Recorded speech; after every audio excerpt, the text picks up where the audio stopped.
नमस्कार, मेरा नाम है सुरेंद्र कुमार और आप सभी का दक्षिणा ई क्लासरूम में बहुत बहुत स्वागत है।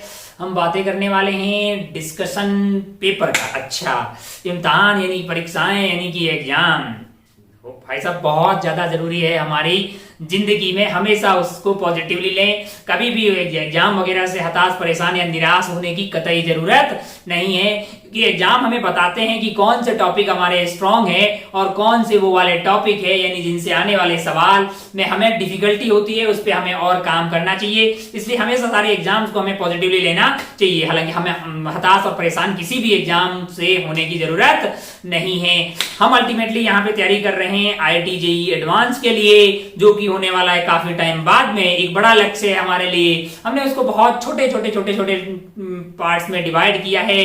यानी पार्ट्स में डिवाइड करने का मतलब उस एग्जाम को देने के लिए, यानी उस एग्जाम के तैयारी के लिए हमने बहुत छोटे सिटीज एंड पीटीज यानी छोटे हमारे टारगेट्स में उसको डिवाइड किया है। वो है आपका part test and cumulative test. यानी हमारा उस एग्जाम में अच्छा करने के लिए आपको इन पार्ट टेस्ट और सिटीज एंड पीटीज में बहुत अच्छा करना जो है, ये टारगेट लेके चलना चाहिए, है ना। किसी भी टेस्ट के बाद हताश, परेशान, निराश होने की कतई जरूरत नहीं है। अगर आपको किसी पर्टिकुलर टॉपिक के सवाल उस टेस्ट में नहीं हुए हैं, इसका एक मतलब है कि कहीं ना कहीं आपने मतलब जो इस वाले टॉपिक में लैग कर रहे हैं, यानी आपको थोड़ा और वर्क करने की जरूरत है। उसको पॉजिटिवली लें और सारे टेस्ट पेपर जो आपके पास आ रहे हैं या आएंगे आने वाले 2 सालों में, उनको मतलब अपने पास रखें। और जो आपसे पहले वाले टेस्ट में सवाल नहीं हुए हैं, यानी फर्स्ट अटेम्प्ट में, यानी एग्जाम के दौरान आप उन सवालों को नहीं कर पाए हैं, ऐसे सवालों को मार्क करके रखें रिवीजन के टाइम में, या जब भी मतलब जो है आपका उस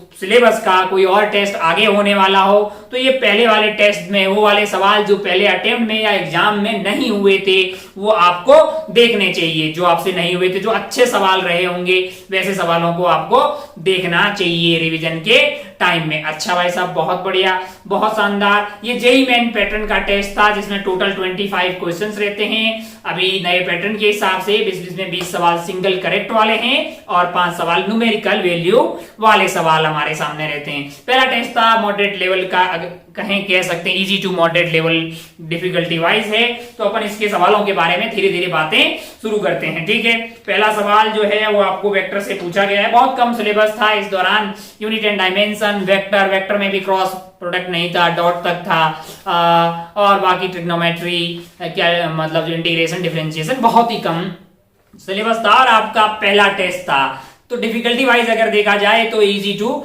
मॉडरेट साइड में ये पेपर कहा जा सकता है। और अब धीरे से आगे टेस्ट आते रहेंगे। अगला वाला टेस्ट कौन सा है? JEE एडवांस वाला है। तो उम्मीद है कि आप उसके लिए बहुत अच्छे से तैयारी कर रहे हैं। हम यहाँ JEE मेन के लिए नहीं भाई, मतलब जुनून आपका जो है IIT JEE एडवांस के लिए होना चाहिए, ठीक है। चलिए आइए खेला शुरू करते हैं। पहला सवाल देखते हैं। पहला सवाल वेक्टर का है। वेक्टर का ये सवाल हमें क्या बोल रहा है?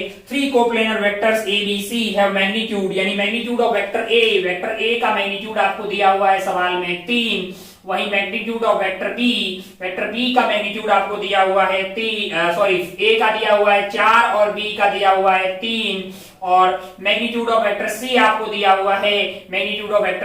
दिया हुआ है 2। अच्छा, और बोल रहा है कि the angle between any two vector is 120 degree, यानी कि आपको जो ये दिया हुआ है वेक्टर A ऐसे दिया हुआ है, और वेक्टर B जो है वो आपके लिए ऐसे बनाया हुआ है, और वेक्टर C जो है वो आपके लिए ऐसे बनाया गया है। आप जानते हैं कि किन्हीं भी 2 वेक्टर को के बीच का एंगल निकालने के लिए या तो उनका पूंछ यानी कि टेल को आप मिला दीजिए या फिर उनके हेड मिला दीजिए, तब 2 एंगल बनेंगे, एक थीटा और एक 180 माइनस थीटा। जो एंगल स्मॉलर होता है वही हमारा 2 वेक्टर के बीच का एंगल हो जाता है। यहाँ पे कोई भी 2 वेक्टर के बीच का एंगल आपको दिया हुआ है 120 डिग्री। ये वाली वैल्यू है 60 डिग्री और ये वाली वैल्यू है 60 डिग्री। अच्छा, ये कैसे पता लगेगा 120? अबे इसको आगे लेके जाओ, ए वाले को आगे लेके चले जाओ, है ना। तो अगर आप ध्यान से देखेंगे तो मैं इसको ऐसे भी बना सकता हूं। इधर की तरफ है वेक्टर A, किसी भी वेक्टर को पैरेलली शिफ्ट करने से उस वेक्टर में कोई परिवर्तन नहीं होता। वेक्टर में तब परिवर्तन होता है जब उसकी डायरेक्शन या फिर उसकी लेंथ में कोई परिवर्तन करे। जब तक उसकी डायरेक्शन और लेंथ में कोई परिवर्तन नहीं करे, यानी कि वेक्टर को पैरेलली शिफ्ट करने से कोई परिवर्तन नहीं होता। मैं वेक्टर ए को ऐसा बना दूं, वेक्टर बी को पैरेलली शिफ्ट करके यहां पे रख दिया मैंने, ओहो, और यहां पे मेरे पास है वेक्टर सी, और ये वाला एंगल है 120 डिग्री और सारे एंगल है एक दूसरे के बीच में 120 डिग्री। एक आसान सवाल, बहुत बढ़िया भाई साहब, ओहो, हमें सवाल से इतना समझ में आया। आगे सवाल हमसे बोल रहा है कि भाई साहब हमें पता करना है 3 वेक्टर ए, तीन time of vector A divided by 4, vector A divided by 4 plus vector B divided by 3 plus vector C divided by 2। By default master ये समझ रहा है कि भाई साहब बिल्कुल एकदम बेसिक से हर चीज बता रहा है। अगर तेरे को पूरा पता है कि हो सकता है मेजॉरिटी ऑफ सवाल तुमसे हो गया हो, तो फिर क्या करने का, वो वाला सवाल का डिस्कशन स्किप मारने का और तुरंत आगे बढ़ने का, शिफ्ट फॉरवर्ड से, ताकि तुम्हारा टाइम वेस्टेज नहीं हो। जिस सवाल में डाउट हो उसी सवाल पे रुके। अच्छा, हमें ये पूछा गया है कि इसकी डायरेक्शन किधर होगी। अच्छा, अगर आप ध्यान से देखें तो वेक्टर ए का मैग्नीट्यूड 4 दिया हुआ है। हमको तो लगता है vector A divided by 4 3a cap लिखा हुआ है। क्या लिखा हुआ है? 3a cap. ये क्या लिखा हुआ है? अरे ये तो b कैप लिखा हुआ। जानते हैं ना, किसी भी वेक्टर को उसके मैग्नीट्यूड से अगर डिवाइड कर दे तो आता है आपके लिए यूनिट वेक्टर। क्या आता है? Unit vector. तो ये लिखा हुआ 3a कैप, b कैप, और ये क्या लिखा हुआ है? वेक्टर c को उसके मैग्नीट्यूड से डिवाइड किया गया है, तो ये बेसिकली लिखा हुआ है ये वाला आइटम हमारे लिए 3a cap plus b cap plus c cap, है कि नहीं भाई साहब? अगर मैं इसको ऐसा लिख दूं 2a cap plus a cap plus b cap plus c cap, इसमें कोई भी गलत बात नहीं है। अब अगर आप ध्यान से देखें, वेक्टर a अगर इधर है तो a कैप भी तो इधर ही हुआ ना यार, है कि नहीं यार? बस मैग्नीट्यूड इसका 1 हो जाएगा। वेक्टर b अगर इधर की तरफ है तो b कैप भी तो इधर ही होगा ना भाई साहब। ओहो, अच्छा, और वेक्टर c अगर इधर की तरफ है तो c कैप इधर की तरफ हुआ। अरे ये क्या हुआ? ये है वेक्टर आपका a कैप, ये क्या है? ये है आपका b कैप, और ये क्या है? ये वाला है वेक्टर आपका c कैप। सबके बीच का एंगल क्या है?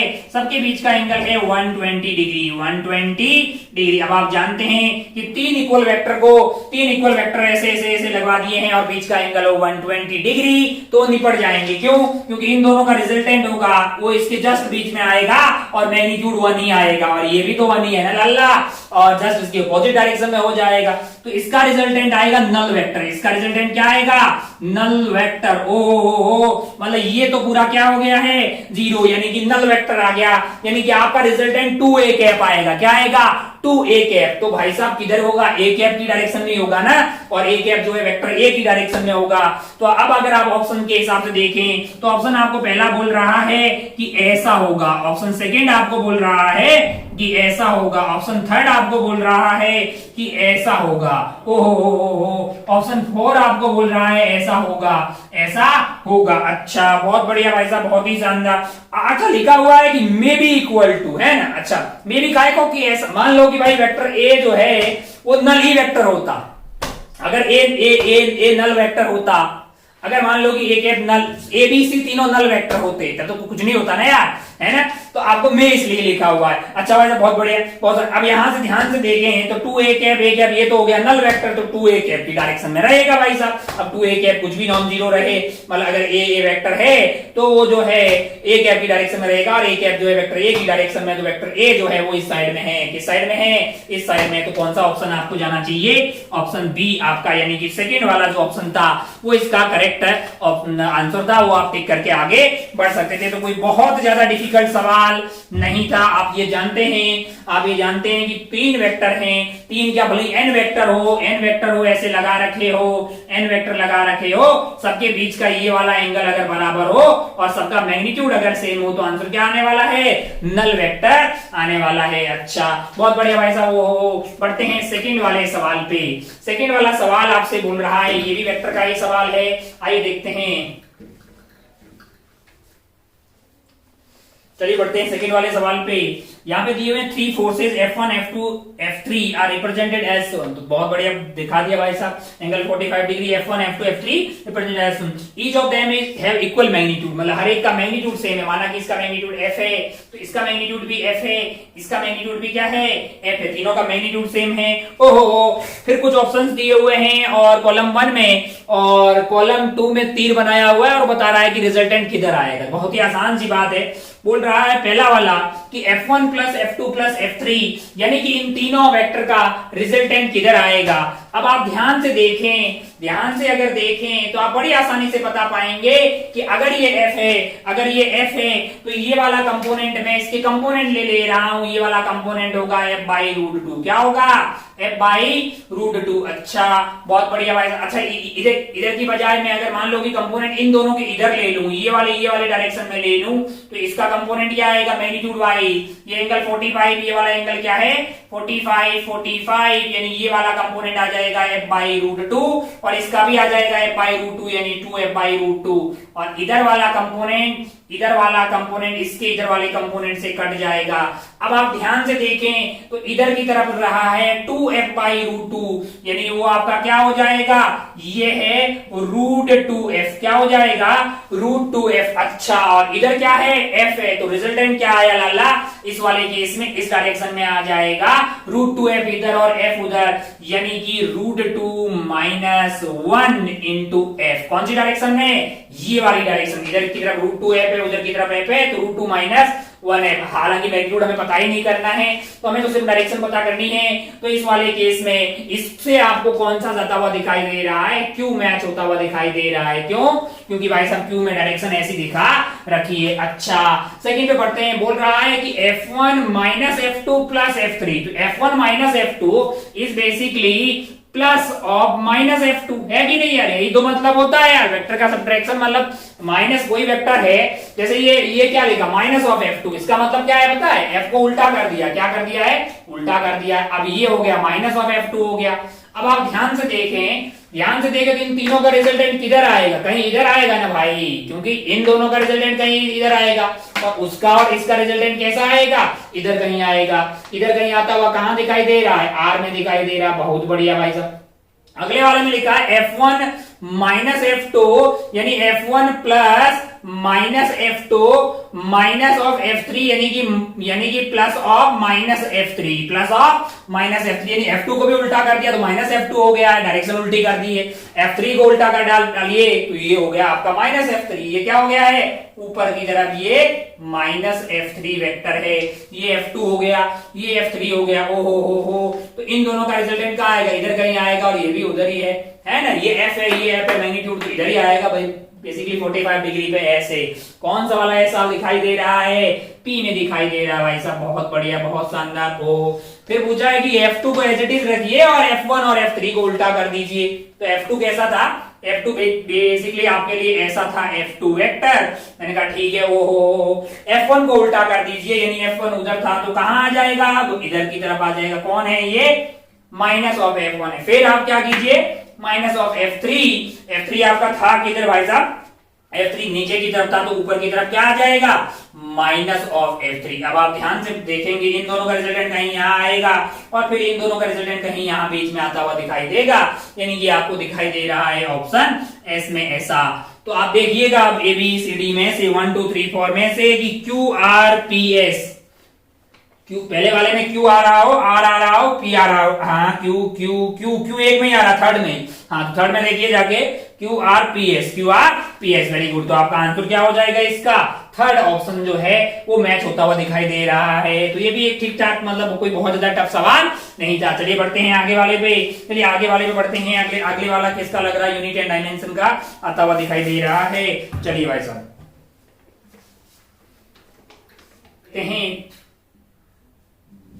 If the speed of light, acceleration due to gravity, c is the speed of light, g is acceleration due to gravity, and pressure P are taken as fundamental quantities, then the dimension of gravitational constant, यानी कि हमसे पूछा है g का dimension पूछा है इनकी term में। ओहो, तो मान लेते हैं कि भाई g is equal to some constant into c की पावर a, g की पावर b और प्रेशर की पावर C है। यही तो पता करना है ना कि ABC क्या है कि नहीं है। अच्छा, बहुत बढ़िया, बहुत ही शानदार। हो यही क्वांटिटी है जिस पे G डिपेंड कर रहा, तो K तो एक डायमेंशनलेस कांस्टेंट हो गया।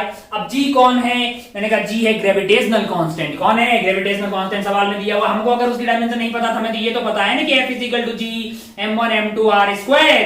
तो बोलो मुझे कैसे पता होगा? अभी 9th में फॉर्मूला पता था, इसलिए इसका फॉर्मूला नहीं दिया गया है। अब यहां से आप G देखिएगा तो F R square divided by m1 m2 आ जाएगा। G का अगर डायमेंशन आपको चाहिए तो F का डायमेंशन तेरे को पता है mlt माइनस 2, r स्क्वायर हो गया l square divided by m का स्क्वायर। तो ये वैल्यू तेरे को आती हुई दिखाई देगी m की पावर -1, g की पावर -2 और l की पावर 2। अच्छा, G का डायमेंशन हमें पता है। मैंने कहा इधर की तरफ आपके पास डायमेंशन आ गई है m की पावर -1, t की पावर -2 और l की पावर 2, यानी कि l का डायमेंशन 2 हो गया, इज इक्वल टू c की पावर a। यानी c बेसिकली क्या है? c क्या थी? स्पीड थी ना। c तो स्पीड ऑफ लाइट है। स्पीड ऑफ लाइट क्या होती है? लेंथ डिवाइडेड बाई टाइम, यानी कि m0 l1 t -1 की पावर क्या आ जाएगी? a आ जाएगी। के डायमेंशनलेस कांस्टेंट है। G is acceleration. G क्या है? G is basically acceleration due to gravity. तो जो क्या आएगा? फोर्स डिवाइडेड बाई मास, यानी फोर्स होता है mlt -2। तो m0 l1 t -2 की पावर क्या आ जाएगी आपके लिए? b आ जाएगी। प्रेशर क्या होता है? प्रेशर होता है आपके लिए फोर्स डिवाइडेड बाई एरिया, यानी mlt -2 divided by l square, है कि नहीं यार? अच्छा, तो m की पावर 1 आ गई है, l की पावर -1 आ गई है, t की पावर क्या आ गई है? -2 और पूरा जो है वो क्या है? c। अब क्या करना है? हमारा धर्म जो है a b c प्राप्त करना है। बहुत बढ़िया भाई साहब। यहां से अगर आप कंपेयर करेंगे तो m की पावर आ रही है यहाँ पे -1, यहाँ पे क्या आ रही है? -1 आ रही है। बहुत बढ़िया, यहां से 0 आ गया। बहुत बढ़िया, बहुत शानदार। हो यहां से आ गया है b भी आ गया है आपके लिए। b बेसिकली मतलब ये भी 0 आ गया है यहां से भी, और यहां से आ गया है c। ओहो, c की वैल्यू क्या आ रही है? -1 आ रही है। c की वैल्यू -1 आ गई। बहुत बढ़िया भाई साहब। वो ऑप्शन में पहले देख लेंगे कहीं यहीं से आंसर तो डिसाइड नहीं हो रहा है। c की पावर -1 ऑप्शन 2 एंड 4 में है, 2 ऑप्शन में ऐसा है। अच्छा, मैं ऐसा क्यों कर रहा हूं? ऑप्शन क्यों एलिमिनेट कर रहा हूं? कई बार ये टेक्निक अपने को एग्जाम में यूज करने का। अगर मान लो कि C यानी कि ये जो है P की पावर -1 एक ही ऑप्शन में होता तो मैं बाकी थोड़ी पता करता है। मैं जस्ट देखता कि अभी तक वाला ठीक किया ना, कहा आगे बढ़ता।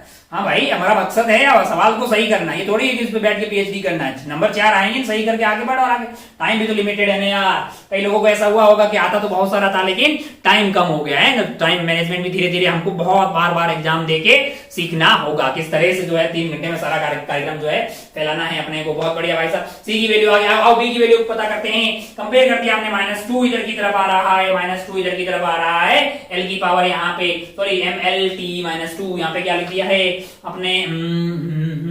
ये किसका डायमेंशन था? यहाँ पे अपने पास m स्क्वायर यानी m की पावर -1, l की पावर यहाँ से। अच्छा, l की पावर यहाँ से ठीक नहीं लिखा है भाई। mlt -2 यानी l हमारे पास होना चाहिए था बेसिकली, यहाँ पे ठीक नहीं लिखा है।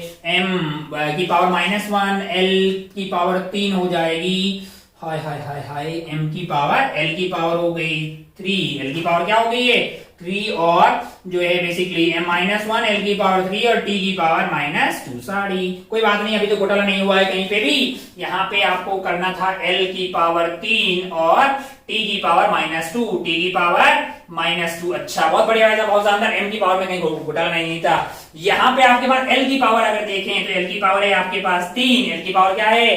3 है। यहाँ पे क्या आ रहा है? यहाँ पे a आ रहा है। बहुत बढ़िया भाई साहब। यहाँ से क्या आ रहा है? b आ रहा है। अच्छा, यहाँ से क्या आ रहा है? मैंने कहा -c आ रहा है ना। तो 3 = a + b + 1। तो यहाँ से a + b = 2 आ गया। a + b = 2 आ गया। अच्छा, एक और चाहिए तो t की पावर को कंपेयर कर दीजिए, यानी कि -2। t की पावर -2 = आपके पास आ गया -a यहाँ से, और यहाँ से आ गया है -2b और यहाँ से क्या आ जाएगा? -2c और -2c। अच्छा भाई साहब, बहुत बढ़िया, बहुत शानदार। हो तो 2 = a + 2b + 2c। c की वैल्यू तो हमें पता है -1 है। c की वैल्यू तो ये हो गया है 2 = a + 2b और -2c को इधर ले आए, इसको लिख दिया 4, इसको लिख दिया 4 है। हाँ, अच्छा, तो a + 2b की वैल्यू आ गई यहाँ से 4 आ गई। बहुत बढ़िया भाई साहब, बहुत शानदार हो। अब आप क्या करें, इसमें से इसको घटा दें तो a में से a गया, बात ही खत्म हो गई। b 2b माइनस b हुआ b, तो b इज इक्वल टू आ गया 2, b इज इक्वल टू 2 आ गया तो a 0 हो गया। b अगर 2 हो गया a 0 हो गया। तो भाई साहब आपका जो है, भाई साहब अगर आप ध्यान से देखें तो c की पावर जो है आपके पास आई है c की पावर 0, यानी c पे कुछ भी डिपेंड करने वाला नहीं है। g की पावर क्या आ गई है, g की पावर 2 आ गई है, और आपके पास जो p है, p की पावर c आई यानी कि -1 आ गई है, यानी p की पावर -1। कौन से ऑप्शन में ऐसा दिखाई दे रहा है, कौन से ऑप्शन में ऐसा दिखाई दे रहा है, c की पावर 0, g की पावर 2 एंड p की पावर -1। ये आपको ऑप्शन 2 में दिखाई दे रहा होगा। ऑप्शन 2 को आप टिक करके आगे बढ़ सकते। कोई बहुत ज्यादा टफ चीज नहीं है, कोई बहुत ज्यादा मतलब ऐसा कुछ नहीं था। चलिए आगे बढ़ते हैं फोर्थ वाले सवाल पे, आगे बढ़ते हैं फोर्थ वाले सवाल पे।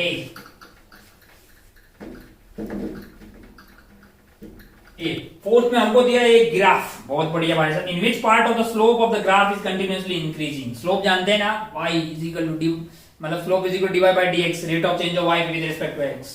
x एक्सिस से टेंजेंट डाल दो, जो एंगल बनता है थीटा, उसका tan थीटा इज स्लोप।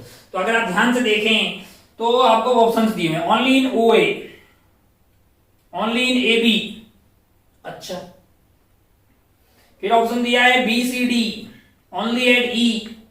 अच्छा, कौन से वाले रीजन में स्लोप कंटिन्यूअसली इंक्रीज कर रही है। अच्छा, यहां से लेके यहां तक स्लोप पॉजिटिव है, यहां से लेके यहां तक स्लोप नेगेटिव है, यहां से लेके यहां तक। अब आप ध्यान से देखें तो यहां तक स्लोप बढ़ रही होगी, फिर यहां से कम होने लगी है। अगर आप थीटा देखेंगे यहाँ पे तो ज्यादा होगा, और धीरे धीरे ये कर्व ऐसे घूमने लगा है तो एंगल कम होता हुआ दिखाई देगी। ये तो बहुत ही सस्ता हो गया। क्यों? अरे BCD में यहाँ पे नेगेटिव थी, कम होने लगी, नेगेटिव मतलब माइनस से -2 -1, तो -1 बड़ा हुआ। फिर आ गई 0 पे, और फिर यहाँ पे पॉजिटिव में बढ़ने लगी। तो हमको तो BCD लग रहा है रेंज भाई। हाँ, इन BCD थर्ड वाले में लिखा हुआ है, इन BCD वाले रीजन में कंटिन्यूसली इंक्रीज हो रही है। वो नेगेटिव से 0 होते हुए क्या हो गई है, पॉजिटिव होती हुई दिखाई दे रही थी। तो बहुत ज्यादा लल्लू सवाल था, थर्ड आप टिक करके आगे बढ़ सकते थे। आगे बढ़ते हैं पांचवें वाले सवाल पे। पांचवा वाला सवाल हमको क्या बोल रहा है कि इक्वेशन दी हुई है y is equal to 2x minus 4x square, है कि नहीं यार। अब आप मतलब मैथमेटिक्स के छात्र हैं तो ये दिया हुआ है क्वाड्रेटिक इक्वेशन, है ना। और -4x स्क्वायर देख के मेरे दिल में आता है कि माउथ ओपनिंग डाउनवर्ड टाइप का पैराबोला बनेगा कि नहीं बनेगा। अच्छा, माउथ ओपनिंग डाउनवर्ड का पैराबोला तो मतलब जो है, मतलब अच्छा, वेरी गुड, बहुत बढ़िया। अच्छा, और वो y एक्सिस को मतलब जो है x का y0 कहाँ होगा, मतलब x एक्सिस को कहाँ काटेगा, x एक्सिस को कहाँ काटेगा। मैंने कहा एक तो x इक्वल टू 0 पे y की वैल्यू क्या आ रही है, 0, तो ये ऐसा कुछ आता हुआ दिखाई देगा। और ये वैल्यू क्या हो जाएगी, इसको 0 बोल दीजिए, तो 2x minus 4x square is equal to 0। तो एक तो x 0 हो गया, एक नॉन जीरो के लिए 2x is equal to 4x square, x non zero होगा तो इसको काट सकते हैं। तो x की वैल्यू हो जाएगी 2/4 यानी 1/2। ओहो, तो ये 0 होगा। दो सॉल्यूशन आएंगे इसके, एक 0 और एक 1/2, 0 एंड 1/2। और माउथ ओपनिंग डाउनवर्ड टाइप का पैराबोला तो कौन से ऑप्शन में दिखाई दे रहा है, सेकंड वाले ऑप्शन में दिखाई दे रहा है। सेकंड वाले ऑप्शन में फोटो ऐसा बना हुआ है, तो बिल्कुल आप इसको टिक करके आगे बढ़ सकते थे। ये बहुत ही इजी टाइप का एक सवाल था। फिफ्थ, चलिए बढ़ते हैं सिक्स्थ वाले सवाल पे। रद्दी टाइप का इधर ही कर लेते हैं, सिक्स वाला भी देख लेते हैं लगातार। अब जरा ध्यान से देखें, सिक्स वाले में क्या है, two forces as shown in the figure act on the body simultaneously. पहले हम फोर्सेस दिखा देते हैं कि कैसे कैसे लग रहे हैं। जरा ध्यान से देखो, ऐसे इधर क्या लग रहा है, मैंने कहा इधर लग रहा है 3 न्यूटन और इधर लग रहा है 4 न्यूटन। अच्छा, इधर कौन है, मैंने कहा इधर नॉर्थ है अल्लाह और इधर ईस्ट दिया हुआ है, बाकी अपने हिसाब से देख लो, इधर वेस्ट है और इधर साउथ होता ही है। बहुत शानदार। भाई साहब चाहते हैं कि among the given option which four when added will give resultant in north east. अच्छा, नॉर्थ ईस्ट का मतलब समझते हैं ना, कि नॉर्थ ईस्ट मतलब 45 डिग्री के एंगल पे, ये नॉर्थ हो गया, ये ईस्ट पे। तो आपका जो रिजल्टेंट आना चाहिए, ये जो चाह रहे हैं रिजल्टेंट, ये वाला ब्लू है, ये चाहते हैं कि रिजल्टेंट मतलब एग्जैक्टली मिड पॉइंट पे आए। कहां पे आए, एग्जैक्टली मिड पॉइंट पे आए। नॉर्थ ईस्ट में तभी हो सकता है जब ये 45 हो और ये वाला एंगल क्या हो, 45। ये तभी हो सकता है जब यहाँ पे और यहाँ पे वो जो दोनों वेक्टर है उनका मैग्नीट्यूड क्या होना चाहिए, सेम होना चाहिए। अब ऑप्शन देखते हैं कि 1 न्यूटन इन नॉर्थ डायरेक्शन। मैंने कहा 4 तो और है, इसमें 1 करोगे तो 5 हो जाएगा। 5 और 3 का रिजल्टेंट है ना 45 पे नहीं आएगा, 5 वाले के थोड़ा पास में आएगा। ये विचार ठीक नहीं है। सेकंड में बोल रहा है कि 1 न्यूटन इन ईस्ट डायरेक्शन। मैंने कहा अच्छा, एक और ऐड करोगे तो 3 वाला 4 हो जाएगा। 4 और 4 का रिजल्टेंट क्या आएगा, इधर ही आएगा लल्ला। ये है 4, ये वाला है 4, ये वाला है 4, रिजल्टेंट आएगा 4√2 और बिल्कुल ये वाला एंगल हो जाएगा 45 डिग्री। 45 डिग्री और इसी डायरेक्शन को अगर ये नॉर्थ है और ये ईस्ट है तो नॉर्थ ईस्ट इधर ही होती है 45 डिग्री के एंगल पे, यानी बीच में जस्ट है, उसी को नॉर्थ ईस्ट बोला गया है। तो ऑप्शन सेकंड जो है हमारा आंसर हो जाएगा। ऑप्शन सेकंड हमारा क्या हो जाएगा, आंसर हो जाएगा। एकदम लल्लू सवाल। चलिए बढ़ते हैं अगले सवाल पे, 7th वाला, जो कि किसका दिखाई दे रहा है, वेक्टर का दिखाई दे रहा है। चलिए भाई साहब, 7 the component of vector.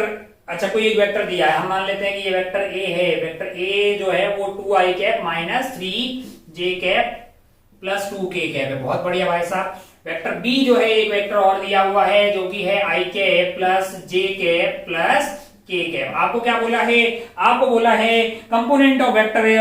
Vector A का बी के अलोंग कंपोनेंट क्या होगा। माना कि वेक्टर ए इस साइड है और ये वाला वेक्टर बी इस साइड है। ओहो, और मुझे क्या चाहिए, मुझे अगर आप ध्यान से देखें तो ए के 2 कंपोनेंट किए गए, एक इधर और एक इधर वाला। मुझे कौन सा चाहिए, ये वाला कंपोनेंट चाहिए। कौन सा वाला, ये वाला कंपोनेंट चाहिए, वर्टिकल वाला। अच्छा, ओहो, तो मैं क्या कर रहा हूं, ए का इधर वाला कंपोनेंट जो है, हालांकि अगर आपने पढ़ा है पहले से सॉल्व किया तो बहुत ही आसान है। ये वाली दूरी होगी, ये वाली दूरी होगी। अगर इसका मैग्नीट्यूड ए है तो ये वाली दूरी क्या हो जाएगी, ए कॉस थीटा, है ना, ए कॉस थीटा। और कौन सी डायरेक्शन में होगा, बी कैप की डायरेक्शन में होगा। तो इधर वाला जो कंपोनेंट है जो बी के अलोंग है, जो बी के अलोंग है, वो क्या हो जाएगा, वो हो जाएगा ए कॉस थीटा, ए कॉस थीटा बी कैप। ए कॉस थीटा मैग्नीट्यूड हो गया है और बी कैप क्या है, डायरेक्शन है। और ए कॉस थीटा जो मैग्नीट्यूड है उसको स्टाइल मार के मैं ऐसा भी लिख सकता हूं, ए डॉट बी कैप। क्यों, क्यों, ए डॉट बी में ए आ गया, बी कैप का मैग्नीट्यूड 1 हो गया, बीच का एंगल तो कोस थीटा ही होगा।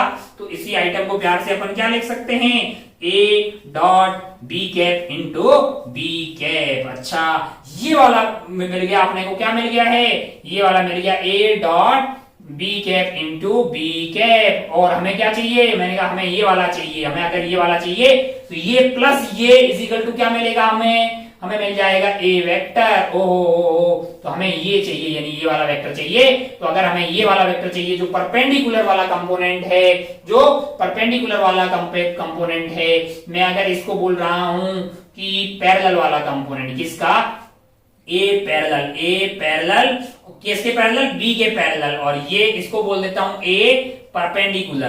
तो A parallel plus A perpendicular must be equal to A vector. होना चाहिए कि नहीं होना चाहिए। तो यहां से ए परपेंडिकुलर हमें क्या मिल जाएगा, A perpendicular is vector A minus A parallel. ऐसे ही बता रहा हूं, पूरा बता रहा हूं, तुझे आता है तो सीधा आगे बढ़, शिफ्ट फॉरवर्ड दबा और आगे बढ़। Vector A minus A parallel क्या हो जाएगा, A dot B cap into B cap हो जाएगा। ये कोई बहुत बड़ी चीज नहीं है। अच्छा, कहां काम आता है, खूब काम आता है। मान लीजिए कि इधर की तरफ आपको बोला जाए कि एक्सेलरेशन है, इधर की तरफ क्या है, वेलोसिटी है। तो एक्सेलरेशन के कंपोनेंट वेलोसिटी के अलोंग लेना हो, एक्सेलरेशन का कंपोनेंट, मान लो बीच का एंगल थीटा है, तो ये वाला कंपोनेंट अगर मैं बोल रहा हूं, इसको मैं ए पैरेलल बोल रहा हूं, जो कि टेंजेंशियल हो जाएगा। ये वाला रेडियल एक्सेलरेशन हो जाएगी, इन दोनों का सम आएगा आपके लिए ए। तो ए पैरेलल आप बहुत तेजी से बता पाएंगे। क्या बोलेंगे आप, A dot B cap into V cap. और ए परपेंडिकुलर यानी वेलोसिटी के परपेंडिकुलर, वो क्या हो जाएगा, वो ए माइनस ए पैरेलल, यानी कि A dot V cap into V cap. अच्छा, हमें क्या चाहिए, मैंने कहा हमें ये वाला चाहिए भाई साहब वेक्टर। इस यहाँ पर्टिकुलर इस केस में तो ए वेक्टर कौन है, मैंने कहा ए वेक्टर है हमारे लिए 2i cap minus 3j cap ओहो plus 2k plus 2k cap. बहुत बढ़िया, बहुत शानदार। ओ minus of A dot B, dot तो लेना, A dot B cap, A dot B cap. अच्छा, और बी कैप क्या हो जाएगा, जरा ध्यान से देखें इसको, इसके मैग्नीट्यूड से डिवाइड कर ले। ए डॉट जे के डिवाइडेड बाय मैग्नीट्यूड आ जाएगा √3। अब आप डॉट ले, जरा डॉट ले, 2 इंटू 1 2 माइनस 3 प्लस 2 तो 2 माइनस 3 और 4 है ना, डॉट लेना आता है ना, तो आंसर आ जाएगा आपका 4 माइनस 3 यानी 1/√3 1/√3 है ना, किसका a dot B cap into B cap का मतलब आई जे के डिवाइडेड बाई √3 और √3 मल्टीप्लाई होकर हो जाएगा 3 और 3 को इधर ले जाइए तो ये आपका हो गया है 6i cap minus 9j cap plus 6k cap में से घटा देना है आपको। इसमें से घटाना क्या है, माइनस आई जे के डिवाइडेड बाई 3 डिवाइडेड बाई, अरे एलसीएम ले लिए हैं, कोई बहुत तगड़ा काम नहीं कर रहे हैं, है ना। तो ये आइटम हो गया है 5i कैप, क्या हो गया है 5i कैप, बहुत मतलब कोई बहुत तगड़ा काम कर ही नहीं रहे, माइनस 10 जे कैप हो गया और ये अपना हो गया है प्लस का 5k कैप डिवाइडेड बाई 3 आ रहा है, हमको लग रहा है 5 कॉमन आ रहा है तो ले लीजिए भाई, 5/3 हो गया है इधर और 5 कॉमन आ गया तो ये आई कैप हो गया है, ये माइनस 2j कैप हो गया है और ये हो गया है आपका k कैप, यानी 5/3 I cap minus 2j cap plus k cap, ये आपको ऑप्शन 1 में दिखाई देगा, इसको आप टिक करके आगे बढ़ सकते थे। बहुत बढ़िया, बहुत ही खूबसूरत हो। कभी कभी आपको वेलोसिटी दी होगी, एक्सेलरेशन दी होगी तो एक वेलोसिटी का ये वाला कंपोनेंट ले लेंगे तो वो आपको मिल जाएगा टेंजेंशियल एक्सेलरेशन और ये देगा आपको रेडियल एक्सेलरेशन, धीरे धीरे काम आएगा आगे सर्कुलर मोशन वगैरह में बहुत ज्यादा। आगे बढ़ते हैं अगले वाले सवाल पे। अगला वाला सवाल हमको लग रहा है बहुत छोटा सा, क्या यही बता दें बोर्ड साफ करने से पहले ही। हाँ देखो 8th वाले सवाल पे आओ। 8th वाले सवाल में आप देखो तो आपको एक आर वेक्टर दिया हुआ है, क्या दिया हुआ है, आर वेक्टर दिया हुआ है माइनस आई जे अच्छा प्लस के कैप और एस वेक्टर आपको दिया हुआ है,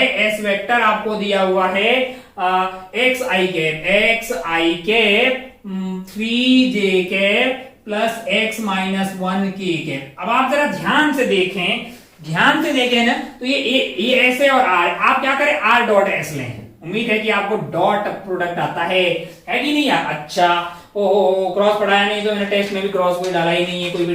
अच्छा अब आप ध्यान से बढ़ाया जाएगा आर डॉट एस की अगर बात करें तो आई और आई ये आपका हो गया है माइनस एक्स, क्या हो गया है माइनस एक्स और ये वाली वैल्यू 1 हो जाएगी 1/3 इंटू 1 1 और ये वाली वैल्यू हो जाएगी 1 इंटू यानी कि x माइनस 1। अरे ये क्या हुआ, ये क्या हुआ, ये तो 0 आ गया। मैंने कहा अगर दो वेक्टर के बीच का डॉट 0 हो रहा है इसका मतलब वेक्टर्स कैसे हैं ऑर्थोगोनल है, इसका मतलब वो परपेंडिकुलर। अबे तभी ना होगा a dot B is equal to ab cos theta. अगर दो नॉन जीरो वेक्टर है तो ये तो 0 हो नहीं सकता, नॉन जीरो है तो इसका मतलब इसको 0 होना पड़ेगा, इसका मतलब थीटा क्या होना पड़ेगा 90 डिग्री होना पड़ेगा। बहुत बढ़िया भाई साहब, तो फिर मतलब क्या आंसर हो गया है, अगर डॉट 0 आ रहा है इसका मतलब बीच का एंगल क्या है 0 है, मतलब 90 डिग्री, इसका मतलब वो राइट एंगल पे है, तो आंसर आपका कौन सा हो जाएगा, थर्ड वाला ऑप्शन आ जाएगा। बहुत बढ़िया भाई साहब, बहुत शानदार। 9वें वाले पे चलते हैं। ओहो एवरेज वैल्यू पूछा है, चलिए पहले बोर्ड साफ कर लेते हैं। चलिए 9th में देखते हैं फॉर गिवन yx ग्राफ ने बना लिया है, बहुत शानदार। ओहो ये वाली वैल्यू कितनी दी है, ये वाली वैल्यू अपने को दी हुई है 20, क्या दी हुई है 20 दी हुई है। ओहो एवरेज वैल्यू पूछी है किसकी, अच्छा y की, है find the average value y over interval 0 से 3 के इंटरवल में। तो अपन जानते हैं कि एवरेज तो अपन 4th, 3rd, 5th में जानते हैं यार, एवरेज निकालना कोई टफ चीज है क्या हमारे लिए, राशियों का योग बटा राशियों की संख्या ये वो है ना, सम डिवाइडेड बाय टोटल नंबर। अच्छा बहुत बढ़िया। अब अगर ध्यान से अगर देखें तो इंटीग्रेशन वही तो करता है यार, सम करता है, इनफाइनाइटली स्मॉल इनफाइनाइट आइटम का सम ही तो इंटीग्रेशन है यार, सम बना देते हैं बस, इनफाइनाइटली स्मॉल इनफाइनाइट आइटम का सम इज बेसिकली इंटीग्रेशन। अच्छा ओहो तो अगर हमें किसका एवरेज निकालना है, हमें y का एवरेज निकालना है, तो हमें y एवरेज प्राप्त करने के लिए क्या करना पड़ेगा, y is basically function of x, क्या है फंक्शन ऑफ x है, तो हमें करना पड़ेगा y इंटू एक्स की हर वैल्यू पे इंटीग्रेशन, यानी y dx डिवाइडेड बाई राशियों का संख्या यानी dx। ये बहुत काम आएगा भाई साहब। अगर आपको ये आपको y एवरेज, कल को आपको बोलेगी force is basically function of time, force is function of time, आपको बोले एवरेज फोर्स बताओ, है ना, तो आप क्या करेंगे, f आपका फंक्शन ऑफ टाइम है, यानी कि f dt का इंटीग्रेशन डिवाइडेड बाई dt का इंटीग्रेशन, ये आपको क्या दे देगा, ये आपको एवरेज फोर्स दे देगा, है कि नहीं यार। अच्छा अब अगर आप ध्यान से देखें तो इंटीग्रेशन तो बेसिकली एरिया ही रिप्रेजेंट करता है, तो y dx का इंटीग्रेशन तो ये वाला एरिया ही हो जाएगा भाई। अच्छा y dx एरिया क्या हो जाएगा, अब आप ध्यान से देखें तो ये वाले पार्ट का हो जाएगा 1/2 बेस 1 20। बहुत बढ़िया। ओहो यहां से यहां तक की लंबाई हो गई है आपके लिए 2 और हाइट है आपका 40। ओहो तो ये आ गया 10, यानी कि ये आपका आ गया है 10 इसका एरिया हो गया, और बाकी वाले पार्ट का क्या हो गया, ये वाला 2 हो गया और वो 40, ये आपका 2 हो गया है, और ये भी सॉरी 20 है ना ये वाला, तो टोटल आपका 40 हो गया। 40 और 10 50 हो गया जी, 50 टोटल एरिया हो गया है। बहुत बढ़िया। तो 50 डिवाइडेड बाय dx का इंटीग्रेशन x हो गया। अपर लिमिट 3 है, लोअर लिमिट कहाँ है, 0 से है ना कि 1 से, 0 से पूछा है, 0 से पूछा है ना एवरेज, हाँ 0 से पूछा है, तो 3 - 0 3 हो गया भाई। अच्छा 50/3 हो गया मेरा आंसर, बस। ऑप्शन 2 में दिखाई दे रहा है, टिक कर आगे बढ़, ऑप्शन 2 में दिखाई दे रहा है, उसको टिक करके आगे बढ़ सकता था। अच्छा बहुत बढ़िया भाई साहब, बहुत ही शानदार। हो अगला देख लेते हैं, ये था अपना 9वां। आगे देखते हैं 10वां सवाल, कौन सा वाला, 10वां सवाल देखते हैं। If the vector is this, B is this, A और बी है पैरेलल, ए और बी क्या है, पैरेलल है। वेक्टर ए आपको दिया हुआ है, वेक्टर ए की कितना दिया हुआ है 2i के प्लस पी जे के प्लस क्यू के और वेक्टर बी आपको दिया हुआ है यहाँ पे 5i के प्लस 7j के प्लस 3k के। और हमें सवाल में इंफॉर्मेशन है कि वेक्टर ए और वेक्टर बी पैरेलल है, वेक्टर ए और वेक्टर बी क्या है, पैरेलल है। अच्छा अगर मैं वैसे अपन जानते हैं ना कि दोनों पैरेलल है, इसका मतलब मैं पक्का लिख सकता हूं कि vector B is basically lambda time of vector है। कुछ भी होगा, lambda is a scalar quantity है कि नहीं यार, उस टाइम में होगा, क्योंकि डायरेक्शन सेम है ना यार, बस मैग्नीट्यूड ही तो अलग हुआ। हाँ भाई पैरेलल है तो डायरेक्शन सेम है ना, केप सेम डायरेक्शन में।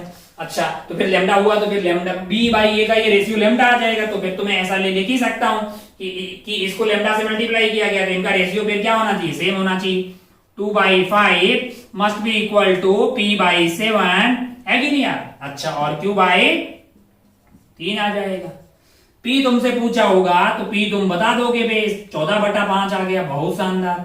और q क्या हो जाएगा, q हो जाएगा 6/5। ले टफ सवाल देख ले, कौन सा ऑप्शन में है, 14/5 6/5, ऑप्शन 1 में टिक कर और आगे बढ़, ऑप्शन 1 में है, टिक करके आप आगे बढ़ सकते थे।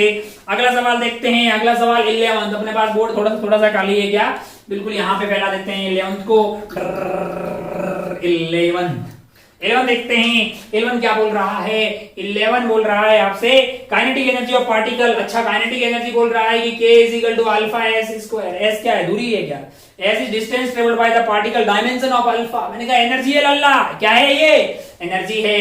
Dimension of k must be equal to dimension of alpha into dimension of s का स्क्वायर। अच्छा बहुत बढ़िया, या फिर s स्क्वायर, तो ये तो है एनर्जी, यानी कि फोर्स इनटू दूरी आपका एनर्जी हो जाएगा NeML² t - 2 इसका हो जाता है। अगर आपको अल्फा का चाहिए तो फिर s वाले से डिवाइड कर दो, s का क्या हो जाएगा, मैंने कहा लेंथ का स्क्वायर हो जाएगा, वो दूरी है। ओहो तो क्या मिल जाएगा, मैं कहा अल्फा की डायमेंशन मिल जाएगी भाई, इतना आसान था। हाँ तो ये तो m1 L0 t - 2 m1 L0 t - 2 यानी m1 L0 t - 2, ये तो ऑप्शन 1 में ही है, ऑप्शन 1 में ही है, तो टिक करता और आगे बढ़ता घोड़े की रफ्तार से। ओहो 12 भी कर लेते हैं, 12 यहां कर लेते हैं। ओहो 12 देखो जरा, 12 देखो ध्यान से, 12 क्या है, side of square is increasing at a rate of 0.2। मान लीजिए कि हमारे पास एक स्क्वायर है भाई साहब, स्क्वायर है, इसकी साइड क्या है, L है, और अपने को क्या दिया हुआ है, अपने को दिया हुआ है dl/dt। क्या दिया हुआ है, dl/dt 0.2 सेंटीमीटर पर सेकंड दिया हुआ। बहुत बढ़िया भाई साहब। Rate of increase of perimeter withdraw, perimeter कितना होता है लल्ला, स्क्वायर का पेरीमीटर है ना, 10th तक बहुत पेरीमीटर ये सब निकाले हैं हमने, है ना, आरडी शर्मा में। बताइए कि एक आदमी इतने मीटर का 5 रुपए लेता है तो पूरे खेत की बाढ़ लगाने में कितना पैसा लेगा। पेरीमीटर क्या हो गया है, 4L आ गया। बहुत बढ़िया भाई साहब, बहुत ही शानदार। काम की बात करते हैं, डिफरेंशिएट करते हैं दोनों साइड टाइम के रेस्पेक्ट में। dp/dt = 4 × dl/dt। तब सवाल, ओहो ये पूछा है लाला, और ये कितना दिया हुआ 0.2 0.8 सेंटीमीटर पर सेकंड। हो गया होगा यार, ये हो गया होगा, सबसे हो गया होगा। कौन से में दिखाई दे रहा है, 4th ऑप्शन में दिखाई दे रहा है, कर ले और आगे बढ़, है कि नहीं। 13 बताते हैं क्या लगेगा, 13 देखो जरा, 13 अडीन अडीन अडीन यही यही लिखा, साफ हो जाओ जल्दी से। अडीन तो भाई साहब 13 देखिए, 13 में क्या बोल रहा है, 13 देख, 13 में बोल रहा है कि दो पार्टिकल है A and B moving in X Y plane, their position vary with time according to relation. बोल रहा है कि किसी भी टाइम पे एक्स कोऑर्डिनेट आएगा ए का 3t, इनका बहुत बढ़िया भाई साहब, और वाई कोऑर्डिनेट, वाई कोऑर्डिनेट तुमको बोल रहा है कि वो आएगा t, बहुत बढ़िया। बी का भी बता दो लगे हाथ, बी का एक्स जो है X B at any time t कितना दे रहा है भाई साहब, 6 दे रहा है, बहुत शानदार। ओहो, y बता दो, y B at any time t कितना दे रहा है, 2 + 3t स्क्वायर, क्या दे रहा है, 2 + 3t स्क्वायर। तुमसे बोला है कि t = 1 पे पार्टिकल के बीच का डिस्टेंस बताओ, आथू t = 0 पे पार्टिकल ए के कोऑर्डिनेट हो जाएंगे लाला, x कोऑर्डिनेट हो जाएगा, t = 0 की 1, t = 1 सेकेंड, t = 1 सेकेंड, 1 पे ये हो जाएगा 3, 1, 0, 3, 1, 0। बी कहां हो जाएगा, बी हो जाएगा आपका x आ गया है 6, तो टाइम पे डिपेंड ही नहीं कर रहा है, और यहाँ पे t को 1 डाल दीजिए तो आ गया 5, और z है 0। z के बारे में कोई इंफॉर्मेशन हमें नहीं दी है, हम 10 तक जानते थे, 10 तक ये जानते थे कि √(x2 - x1) का whole square plus y2 - y1 का होल स्क्वायर। अब थोड़ा आप 3D में जाएंगे तो z2 - z1 का होल स्क्वायर ऐड हो जाएगा, तो यहाँ बीच की दूरी बहुत आसान होगी, बीच की ये दूरी क्या होगी, डिस्टेंस फॉर्मूला लगा लीजिए भाई साहब, 6 - 3 यानी कि 3 का स्क्वायर, ये 6 - 3 है ना, 5 - 1 यानी कि 4 का स्क्वायर प्लस 0, तो ये 25 हो गया लाला, 5 आ जाएगा, कहीं दिखाई दे रहा है, जो भी यूनिट है उसमें आ जाएगा आंसर आपका 5, यानी कि फर्स्ट वाला ऑप्शन आपका आंसर हो जाएगा। बहुत बढ़िया, बहुत ही खूबसूरत। हो चलते हैं सवाल नंबर 14 पे, 13 हो गए भाई साहब, 14।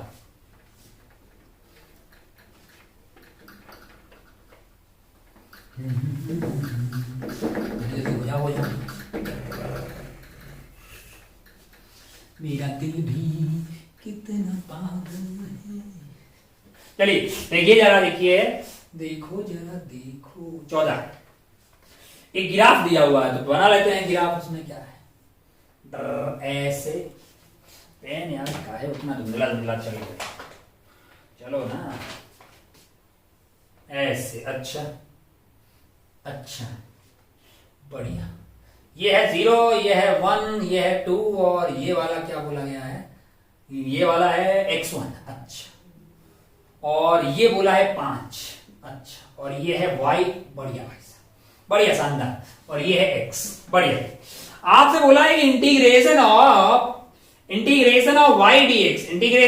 y dx फ्रॉम 0 से x1 = 5 है कि नहीं है ना, और तुमसे पूछा है कि x1 बता दो लाला। फिर मैंने कहा इंटीग्रेशन ऑफ y dx तुम जो बोल रहे हो ना, ये 0 से x1, ये 0 से लेके x1 तक y और x के बीच में dx है, तो ये वाला एरिया बोल रहे हो यार तुम, स्टाइल मार के क्या बोल रहे हो, ये वाला एरिया जो टोटल है वो क्या है, वो 5 है। अब अपन इतने समझदार हैं भाई साहब कि इससे ऊपर वाले एरिया को, यानी ये वाला जो ऊपर वाला एरिया एक्सिस की, इसको प्लस में लेते हैं और इसको क्या लेते हैं, माइनस में लेते। तुम भी चले जाओ यार, इस वाले को माइनस में लेते हैं, इस वाले को क्या लेते हैं, माइनस में, और इस वाले को क्या लेते हैं, प्लस में। अच्छा बहुत बढ़िया भाई साहब, बहुत शानदार हो, तो फिर कर लो यार, इसमें क्या है। देखो जरा ध्यान से, ये वाले पार्ट का एरिया क्या होगा, कोई भी बोल देगा अंधा आदमी, 1 × 5, अरे ये क्या हुआ, ये तो 5 तो यही हो गया। मैंने कहा इन दोनों का सम फिर 0 होना चाहिए, इन दोनों का सम क्या होना चाहिए, 0। इसका जितना ये पॉजिटिव उतना ही ये नेगेटिव होना चाहिए।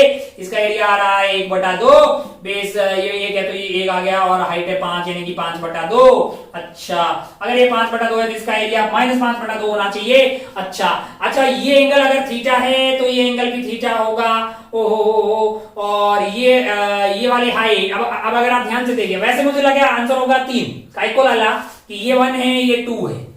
ये अगर 10 थीटा सेम होगा, 10 थीटा सेम होगा मतलब ये हाइट सेम होगी। अब आप ध्यान से देखें तो ये वाली दूरी आपके लिए 1 है, ये वाली दूरी 1 होगी, ये वाली दूरी अगर 1 होगी तब क्या होगा, मैंने कहा ये 10 थीटा सेम है तो ये वाली हाइट और ये वाली हाइट सेम हो जाएगी, तब इसका एरिया और इसका एरिया बराबर आ जाएगा मैग्नीट्यूड में। और वैसे ऊपर वाले को पॉजिटिव है तो ये नेगेटिव हो जाएगा। तो ये दूरी अगर 1 है तो ये 1 होना चाहिए, इसका मतलब कोऑर्डिनेट क्या हो जाएगा, 2 + 1 यानी कि 3। अरे समझ गए ना भाई। कुल मिला के हम फिजिक्स में सिर्फ बहुत बेसिक सवाल पूछा है कि जिस आदमी थोड़ा सा भी मतलब ये आइडिया लग जाए कि ये सांप वाप है, वो मतलब वो है क्या कि वो इनफाइनाइटली स्मॉल आइटम को एरिया रिप्रेजेंट करता है। बस इतना सवाल हमने, बाकी इंटीग्रेशन के बहुत टफ सवाल बनाए जा सकते हैं, फिजिक्स में भी पूछे जा सकते हैं, मैथमेटिक्स में तो आप अपने आप में इंटीग्रेशन पढ़ेंगे ही सही खूब सारा, है कि नहीं। एक बेसिक फील आपको समझने की एरिया रिप्रेजेंट कर रहा है, हमें उतने की ज्यादा जरूरत, ज्यादा बहुत ज्यादा कोई कॉम्प्लेक्स मैथमेटिक्स की जरूरत फिजिक्स में नहीं है। बट यस, बगैर मैथमेटिक्स के यहाँ पे काम चलने वाला नहीं है, because mathematics is the language of physics. क्या आपसे ये सवाल हो गया होगा? ओहो, चलिए बढ़ते हैं सवाल नंबर 15 पे। सवाल नंबर 15 पे क्या बोल रहा है? 15 वाला सवाल, तो इसका आंसर हो गया x=3, ये तो आपका हो गया ऑप्शन 2 में दिखाई देगा। चलिए बढ़ते हैं सवाल नंबर 15 पे। अब 15 वाला सवाल आपसे बोल रहा है कि y जो है वो दिया हुआ है आपको, y आपको दिया हुआ है basically 2 divided by 4 plus sine theta ओहो प्लस √3 cos थीटा ओहो। आपसे पूछा है कि y की मिनिमम वैल्यू बताइए, यानी कि इसकी क्या है? Minimum value. अरे y मान लो, z मान लो, जो मानना है मान लो यार, कोई फंक्शन दिया हुआ है उसकी मिनिमम वैल्यू बतानी। अगर इसकी मिनिमम वैल्यू निकालनी है तो मेरे दिल में आया कि p/q के फॉर्मेट में इसकी वैल्यू मैक्सिमम होनी चाहिए। इसका मतलब इसकी मैक्सिमम वैल्यू अगर मैं पता कर लूं, अगर मैं इसकी मैक्सिमम वैल्यू प्राप्त कर लूं, तब मुझे y की मिनिमम वैल्यू प्राप्त होगी। अच्छा, ये तो बहुत आसान हो गया। मैंने कहा ये क्या हुआ कि यार a cos theta plus b sin theta, अगर आपको पता हो इतना मैथमेटिक्स में, तो इसकी वैल्यू √a² प्लस b² से लेके ये कहां रहेगी? -√a² plus b। जानते हो तो मैं यहीं पे, पता है ये कहां से आता है? अरे कुछ टफ नहीं है, ये जानते हो a cos theta plus b sin theta. देख जरा, देख, मैंने ट्राइंगल मान लिया, ये एंगल अल्फा मान ले, ये a मान ले, ये b मान ले, ये क्या हो जाएगा? a² plus b²। जरा ध्यान से देख, a cos थीटा, मैं क्या कर रहा हूं, इस पूरे को डिवाइड कर दे रहा हूं √a² प्लस b² से, और फिर क्या कर रहा हूं, मैंने कहा यहाँ मल्टीप्लाई भी तो करना पड़ेगा ना लल्ला, तो यहाँ मल्टीप्लाई कर दिया। अब जरा ध्यान से देख, ये बन गया तेरे लिए a² प्लस b², और ये बन गया a divided by √a² plus b², a divided by √a² plus b² क्या बन जाएगा तेरे लिए? ये बन गया साइन अल्फा कोस थीटा, और ये बन जाएगा क्या? b डिवाइडेड बाई दिस, तो कोस अल्फा साइन थीटा। तो स्टाइल मार के ये पूरा आइटम क्या बन जाएगा? ये पूरा आइटम बन गया sine A cos B, cos A sine B, यानी साइन ए प्लस बी, यानी कि sine of alpha plus theta, sine of alpha plus theta. अच्छा, साइन थीटा है तो मैक्सिमम और मिनिमम वैल्यू प्राप्त है ना, -1 और +1 के बीच में वैल्यू करती है, तो इनटू मल्टीप्लाई में है ये, तो +1 आएगा, टोटल वैल्यू आ जाएगी a² प्लस b², यानी कि मैक्सिमम ये हो सकती है, और मिनिमम क्या होगी? -a² plus b²। हमको क्या चाहिए? मैंने कहा मैक्सिमम चाहिए, तो इसका मैक्सिमम हमारे लिए होगा √a² प्लस b², यानी कि a हमारा है √3, यानी कि √3 का स्क्वायर प्लस b², यानी कि b की वैल्यू तो 1 हो जाएगी, तो 1 का स्क्वायर। अरे ये क्या हुआ? ये तो 4 हो गया, यानी 2 आ गया, यानी कि इसकी मैक्सिमम वैल्यू आपकी 2 आ रही है, इसकी मैक्सिमम 2 आ रही है, तो ये क्या हो जाएगा? मैंने कहा ये हो जाएगा 4 + 2 6, यानी कि 1/3 is the minimum value of y। कहां दिखाई दे रहा है ये आपको? सवाल कौन सा था यार? 15, सवाल 15 था। हाँ, तो 1/3 आपको ऑप्शन 3 में दिखाई देता। कहां दिखाई देता? ऑप्शन 3 में दिखाई देता। कोई बहुत ज्यादा टफ चीज नहीं है। चलिए बढ़ते हैं सवाल नंबर 15 के बाद में 16। सवाल नंबर 16। अच्छा, 16 में क्या दिया हुआ है कि θ1 प्लस θ2 हमारे लिए है कितना है? θ1 प्लस θ2 हमारे लिए है π/2। अच्छा, ओहो, और बोला है कि θ1 इज बेसिकली ट्वाइस ऑफ θ2। θ1 क्या है? डबल है θ2 का। अच्छा, ओहो, टफ सा। अबे आथू पूछा है sine square θ1 plus cos square θ2। आथू, θ1 ट्वाइस है θ2 के, तो भाई साहब twice of θ2 plus θ2 is equal to आ गया आपके पास π/2। यहां से पता लग गया कि θ2 बेसिकली है π/6, यानी कि 30 डिग्री आपके लिए आ रहा है। θ2 क्या आ रहा है? 30 डिग्री θ2 आ रहा है। θ1 की वैल्यू क्या आ जाएगी? 60 डिग्री। ओहो, पूछा है साइन θ² 1 प्लस कोस स्क्वायर θ1। अच्छा, तो साइन स्क्वायर θ1 क्या हो जाएगा? θ1 है आपके लिए 60 डिग्री, तो ये हो गया √3/2 का स्क्वायर, यानी कि 3/4, और ये क्या है? 30 डिग्री कोस 30 डिग्री √3/2 स्क्वायर करे हुए 3/4, 3/4। तो आंसर क्या आ गया है? आंसर आ गया 3/2। बहुत ही ज्यादा आसान, आसानी से आप इसको टिक करके आगे बढ़ सकते थे। 3/2। चलते हैं अगले वाले पे, 17 वाले पे। In the figure shown below the angle between vector A and B, angle between vector A and B. आइए फोटो बना लेते हैं।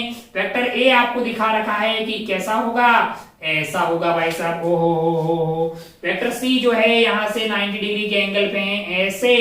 और वेक्टर बी जो है वो ऐसा है, कैसा है? वो ऐसे यहाँ पे मुलाकात हो रही है। ये वाला है वेक्टर बी आपके लिए, ये वाला वेक्टर बी। ओ हो। जानकारियां दी गई है कि सी का मैग्नीट्यूड इज बी का बट्टा 2।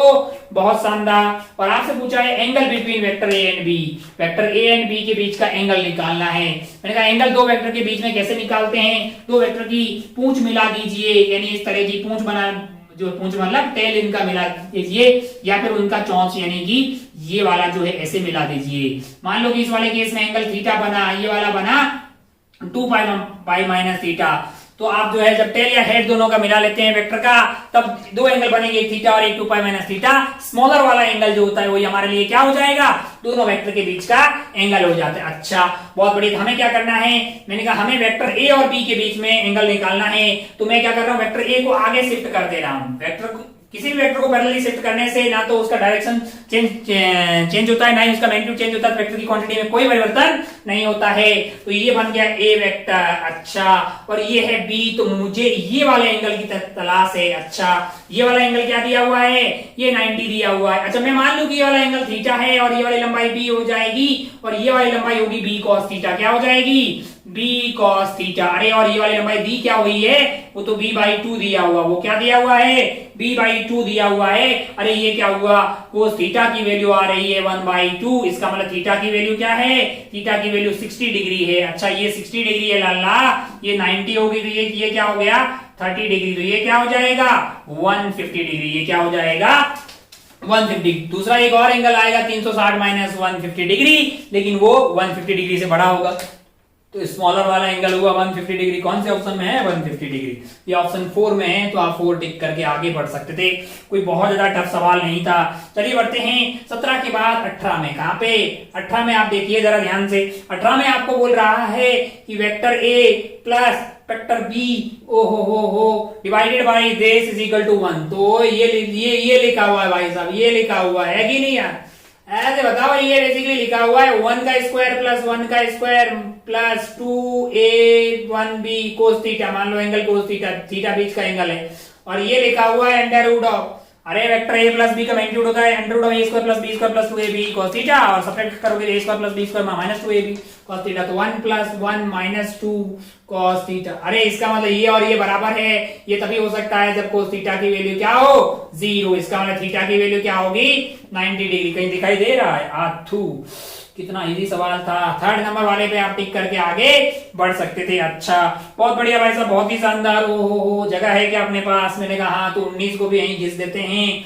अब जरा ध्यान से देखिए, 100 coplanar vector each of magnitude 10 newton acting on a body. हर एक के बीच का एंगल पाई बटा 50 है। रिजल्टेंट फोर्स क्या होगा? अब जरा ध्यान से देख, वो जो पाई डिवाइडेड बाई 50 है ना, उसको क्या मैं 2 पाई डिवाइडेड बाई 100 भी लिख सकता हूं। मैंने कहा हाँ। अब मान लीजिए कि n इक्वल वेक्टर जो हैं, या n इक्वल फोर्सेस लग रहे हैं। मान लो क्या लग रहे हैं? n इक्वल फोर्सेस लग रहे हैं। तो हर एक के बीच का जो एंगल हो जाएगा वो हो जाएगा 2 पाई डिवाइडेड बाई n, और n यहाँ पे क्या है? 100 है। अगर इन सब का मैग्नीट्यूड सेम हुआ 10 10 10, तो रिजल्टेंट क्या आएगा? लल्ला 0 आएगा। हम जानते हैं ना यार, दो इक्वल वेक्टर है, बीच का एंगल क्या हो जाएगा? 2 पाई डिवाइडेड बाई 2 यानी कि पाई हो गया। 3 इक्वल वेक्टर होंगे, ऐसा आपने कर लिया, बीच का एंगल होगा 120 डिग्री। 4 इक्वल वेक्टर हुए तो क्या हो जाएगा? 90 डिग्री। 5 इक्वल हुए, 6 इक्वल हुए, 100 कर ले यार, इक्वल है और बीच का एंगल भी अगर इक्वल है तो रिजल्टेंट आएगा 0। तो बहुत आसानी से इसको टिक करके आगे बढ़ सकता था। कहां लिखा हुआ है? 4th ऑप्शन में तुम्हें 0 लिखा हुआ दिखाई देगा। चलिए बढ़ते हैं सिंगल करेक्ट वालों के लास्ट सवाल, यानी कि 20 में। कौन सा वाला सवाल है भाई साहब? 20 वाला सवाल। अच्छा, देखते हैं 20 वाले को कितना स्पेस काफी होगा 20 वाले के लिए क्या? हाँ, रद्दी टाइप का दिखाई दे रहा है तो इतना तो मोर देन सफिशिएंट हो जाएगा।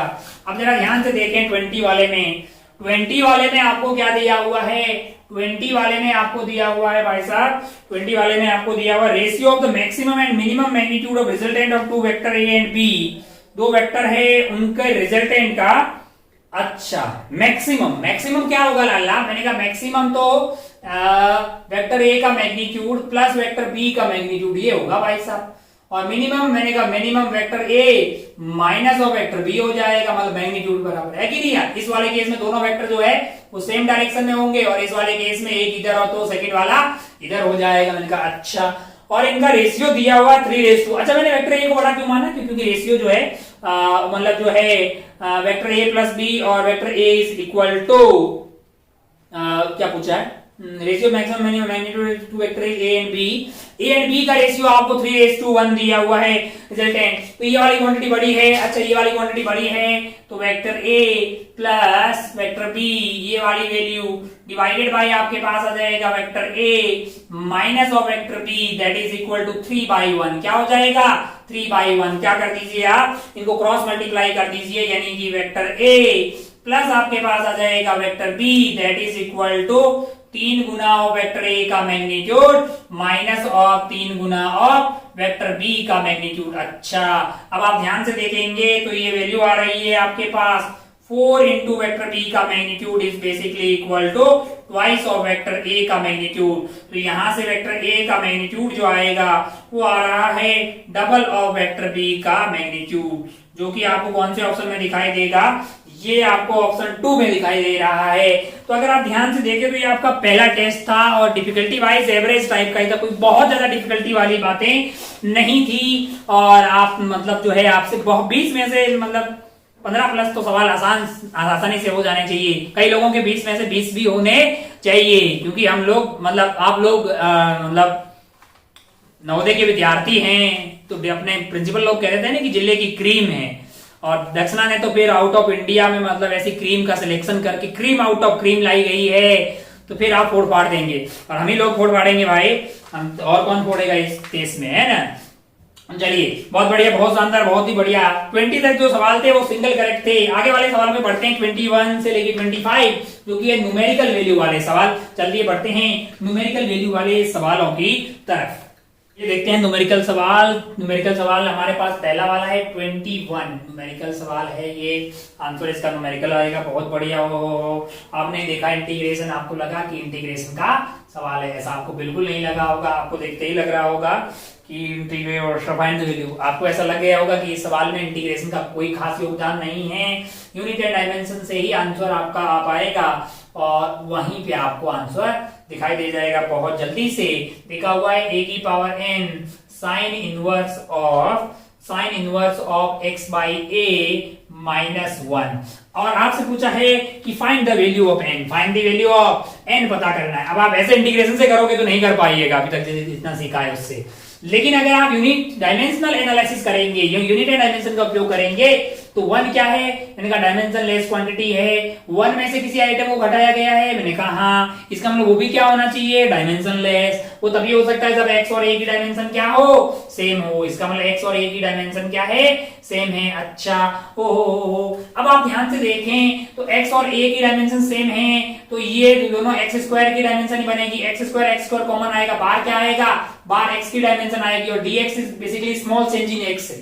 अरे मान लो लेंथ हो, तो इतना लंबा लेंथ हो कि इतू सा लेंथ तो लेंथ है ना यार, तो डायमेंशन से डायमेंशन कट जाएगी। मैंने कहा इधर तो कुछ रहा ही नहीं, इधर क्या रहेगा, मैंने कहा x बोलो a बोलो उसकी पावर 0 रही है, इधर क्या है 0 है ना, x और a तो सेम है, और यहाँ पे है a की पावर n, a की डायमेंशन की पावर n, तो n की वैल्यू क्या आनी चाहिए अपने लिए 0, क्योंकि दोनों साइड जो है डायमेंशन लेस है, ऐसा हमने पहले पढ़ाया भी है। अब तो इस तरह के सवाल में आप ये नहीं सोचे कि भाई इंटीग्रेशन लगाएंगे, सॉल्व करेंगे और फिर a की पावर निकालेंगे, मैंने कहा नहीं बे, है ना, a की पावर 0 आएगी। बहुत शानदार, बहुत बढ़िया, बहुत शानदार। तो आपका आंसर था तो जो था यहाँ इसका 0 आपको फिल करना था वहां पे।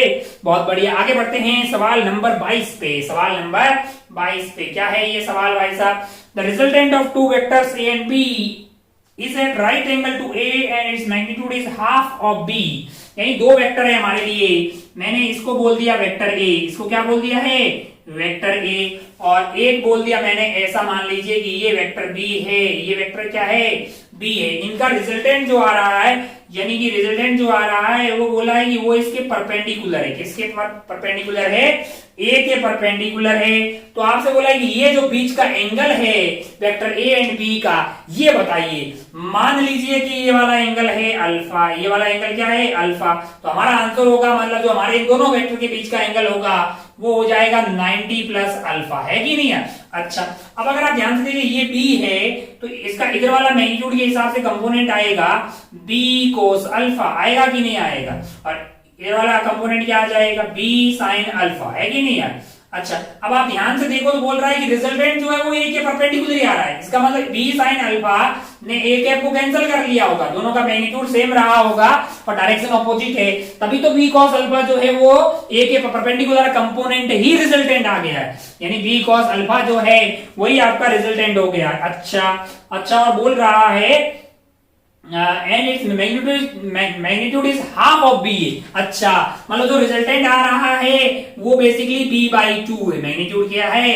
b by 2। स्टाइल मार के ये बोला है लाला कि कोस अल्फा की वैल्यू क्या है, कोस अल्फा की वैल्यू 1/2 है, अल्फा की वैल्यू क्या है 60 डिग्री। अगर अल्फा की वैल्यू 60 डिग्री है तो थीटा की वैल्यू हो जाएगी 90 प्लस 60 यानी 150 डिग्री। अच्छा, इसको रेडियन में लिखेंगे तो अलग आंसर हो जाएगा, तो इन डिग्री अगर लिखेंगे तो 150 फिल करके आप आगे बढ़ सकते थे। ये था सवाल नंबर 22। अच्छा, बहुत बढ़िया, बहुत शानदार, बहुत ही खूबसूरत। आगे बढ़ते हैं, 23 देख लेते हैं। लगे यार कोई बहुत ज्यादा टफ चीज नहीं है। 4 forces of magnitude P, 2P, 3P, 4P acts along the four sides of square ABCD in a cyclic order. Use the vector to find the magnitude of the resultant force if the resultant force acts through 2P. अच्छा, cyclic order में लग रहे हैं, बहुत बढ़िया। इसको P मान लीजिए, इसको क्या मान लीजिए, इसको 2P मान लीजिए, इसको क्या मान लीजिए, 2P मान लीजिए। फिर ये क्या हो जाएगा, मैंने कहा ये हो जाएगा 3P वेक्टर। अच्छा, और ये वाला मैंने कहा ये वाला हो जाएगा 4P वेक्टर। क्या हो जाएगा, 4P वेक्टर। अगर ध्यान से देखो ना तो 4P और 2P जस्ट ऑपोजिट है, तो इनका रिजल्टेंट क्या आ जाएगा, मैंने कहा इनका रिजल्टेंट आ जाएगा 4P माइनस 2P यानी कि 2P डाउनवर्ड। अच्छा, P and 3P just opposite है, 3P बड़ा है तो रिजल्टेंट आ जाएगा 3P माइनस P यानी कि 2P वेक्टर। अगर आप ध्यान से देखो ना 2P मैग्नीट्यूड मान लो कि PP है, मैग्नीट्यूड क्या है, PP है, तो ये बेसिकली यहाँ पे है 2P और यहाँ पे है 2P। तो कोई भी बोल देगा कि root two time of 2P आ जाएगा आंसर, आएगा कि नहीं आएगा, अरे आएगा ना यार, A और A तो a square plus A square plus 2ab cos 90 0 हो गया, a रूट 2 आएगा तो 2p का 2p रूट 2, तो ये हो गया 2 रूट 2p। हमको क्या बोला था कि ये x रूट 2p आएगा। अच्छा, x की वैल्यू क्या हो गई है 2, x की वैल्यू क्या हो गई है तो वहां पे फिल करते हैं और आगे बढ़ते हैं, मतलब कोई बहुत ज्यादा टफ चीज नहीं है। चलिए आगे बढ़ते हैं। 24 यहाँ पे देख लें क्या जगह है, तो सही यार देख लेते हैं इसमें क्या है, 24 देख लेते हैं। 24 में तुमसे बोल रहा है if the vector p is this, vector q is this और दोनों परपेंडिकुलर है, तो पहले वेक्टर p लिख देते हैं। Vector p is basically a i cap a j cap plus 3k cap plus 3k cap, और q वेक्टर जो है वो है आपका a i cap minus 2j cap plus k cap. अच्छा, आपको क्या बोला है कि वो दोनों परपेंडिकुलर है, और जब दो वेक्टर परपेंडिकुलर होते हैं मतलब ऑर्थोगोनल होते हैं तो उनका डॉट जीरो होना चाहिए। इसका मतलब p डॉट q जो है वो जीरो होगा पक्का।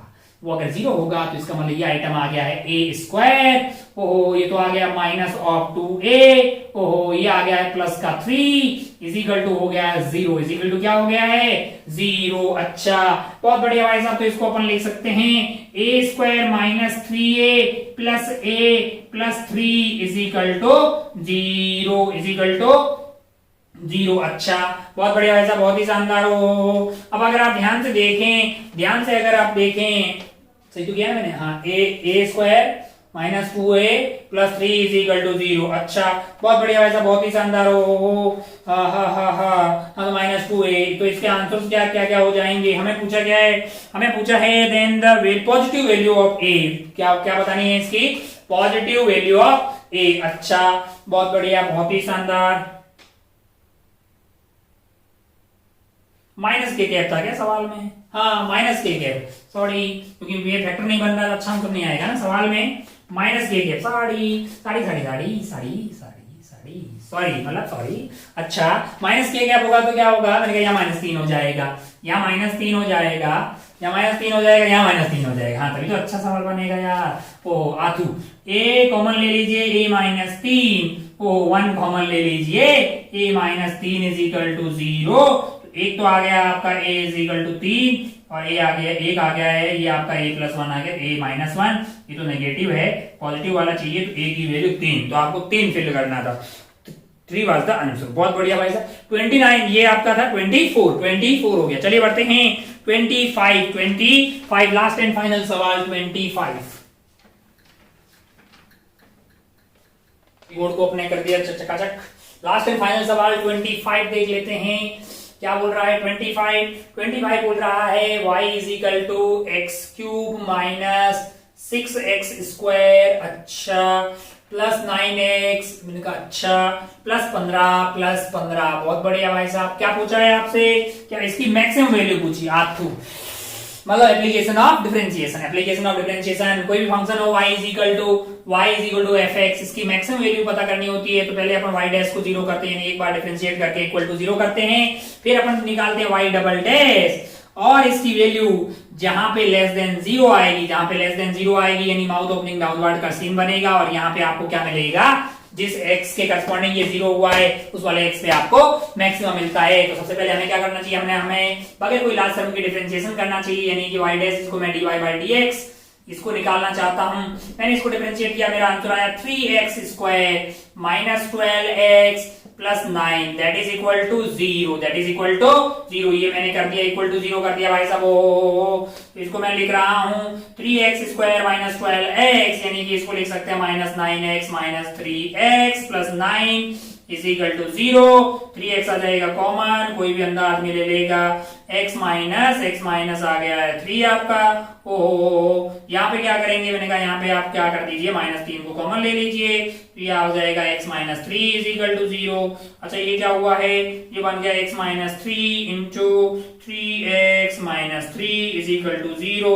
क्या हुआ, मैंने कहा एक मिला x इज इक्वल टू 3 और एक मिला x इज इक्वल टू 1, दो वैल्यू मिल गई है जहां पे y डैश 0 हो रहा है। हमें जरूरत है y डबल डैश की, यानी ये y डैश जो है इसको फिर से डिफरेंशिएट करें तो जो y डबल डैश हमें प्राप्त होगा उसकी वैल्यू हो जाएगी 6x minus 12, 4x is equal to 3। मैंने चेक किया y डबल डैश की वैल्यू क्या आ रही है, क्षत्रिय 18 माइनस 12 यानी कि 6 आ रही है, यानी कि कैसी वैल्यू है, पॉजिटिव है, पॉजिटिव वैल्यू आ रही है। अच्छा भाई साहब पॉजिटिव वैल्यू आ रही है मतलब माउथ ओपनिंग अपवर्ड टाइप का पैराबोला बनेगा, यानी कि यहाँ पे मिनिमा होगा। कहां पे होगा, x इज इक्वल टू 3 पे मिनिमा होगा और मिनिमम वैल्यू क्या होगी वो वैल्यू डाल दीजिए। हमें सवाल मिनिमा पूछा कि मैक्सिमा, हमें मैक्सिमा पूछा है तो हम 4x is equal to 1 x is equal to 1 डाल देते हैं। तो हमारा जो y डबल डैश है उसकी वैल्यू आ जाएगी 6 माइनस 12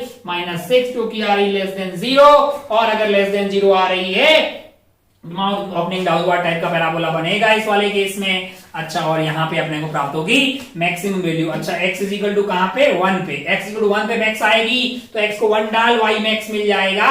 y मैक्स की वैल्यू होगी क्या, x को 1 डाल दीजिए, यानी कि 1 माइनस 6 प्लस 9 प्लस 15 अच्छा तो ये हो गया -5 और -5 ये 10 और 19 होगा जी लाला। आंसर क्या हो जाएगा, 19 होगा आंसर। आप 19 फिल करके आप आगे बढ़ सकते थे। तो ये थे अपने 25 सवाल पहले टेस्ट के। उम्मीद है कि आपके भेजे में सारे उतरे होंगे। तो कोई बहुत ज्यादा डेप्थ में तो नहीं बताया, लेकिन लगभग अपने सारे सवाल बहुत अच्छे से देख लिए हैं, क्योंकि बहुत ज्यादा कोई डिफिकल्ट भी नहीं था, एवरेज टाइप का सवाल थे सारे। 25 में से आपका टारगेट मतलब एटलीस्ट 20 प्लस तो सही करने का होना चाहिए। बाकी अगर आपके 25 में से 25 सही है, 24-23 तो बहुत ही शानदार, बहुत ही बढ़िया।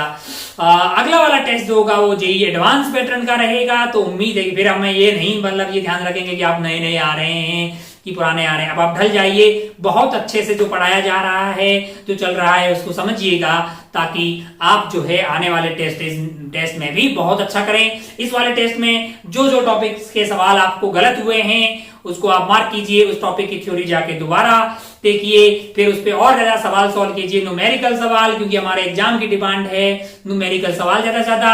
कुछ लोगों के साथ ऐसा हो सकता है कि टाइम का दिक्कत हो रहा हो कि 3 घंटे में खेला पूरा नहीं हुआ होगा, टाइम मतलब जो है टाइम मैनेजमेंट भी अपने को सीखना है। सवाल तो इजी हो सकता है कि आपको फिजिक्स केमिस्ट्री मैथ्स तीनों में ही सवाल इजी लगे, आपको लग रहा था कि सवाल आ रहे हैं लेकिन 3 घंटे खत्म हो गए। भाई साहब ये भी बहुत ध्यान रखना जरूरी है कि जो फिक्स टाइम इंटरवल है उसी के दौरान अपने को पेपर जो है पूरा करना होता है। इसके लिए पेपर को आपको 2 राउंड में करना होता है। पेपर 1 में जो बहुत इजी वाले सवाल हैं जिसमें बहुत ज्यादा कम कैलकुलेशन उसको तुरंत कर लें, फिर राउंड 2 में फिर वही वाले सवाल करें जो आपने राउंड 1 में सेकंड राउंड के लिए मार्क करके रखे हुए थे। तो उससे क्या होगा कि आप एफिशिएंटली बगैर इजी सवाल को मतलब छोड़े हुए पेपर को कर पाएंगे। बहुत अच्छे से देखने सुनने और समझने के लिए आपका बहुत बहुत धन्यवाद। आप अपनी पढ़ाई का और अपने स्वास्थ्य का, खास करके आंखों का, इस ऑनलाइन पढ़ाई में बहुत बहुत ध्यान रखें, खूब ख्याल रखिएगा। जय हिंद, जय भारत, टेक केयर, बाय।